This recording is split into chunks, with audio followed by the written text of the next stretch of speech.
I never thought a quiet weekend on my ranch would turn into chaos. But that's exactly what happened when a group of HOA Karens decided to camp on my land. Without asking. I've lived on this ranch for years. 20 acres, passed down from my grandfather. Peaceful, private, and completely outside of any HOA control. One morning, I noticed some tents and chairs set up near the back hill.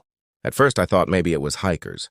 But the next day, there were more people, more cars, and even yoga mats laid out like they were at some spa retreat.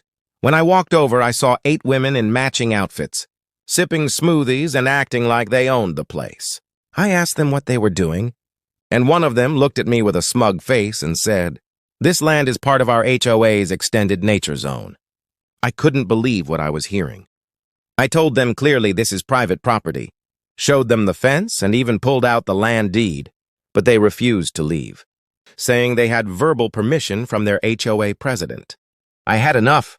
I called the police, and when officers arrived, these women acted like I was the one trespassing.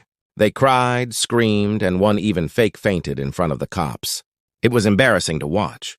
The police calmly explained that they were trespassing and started removing them one by one. That's when it took a twist. One of the women slipped while yelling at an officer and hurt her ankle.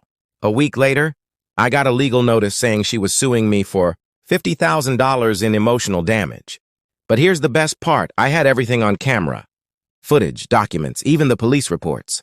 Her case was thrown out instantly, and instead, the court ordered her to pay me $50,000 for legal fees and damages.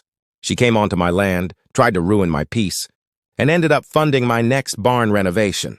Sometimes karma shows up in court papers, but it still makes me wonder. What makes people think they can take over someone else's land just because they feel entitled? Would you let strangers camp on your property without asking?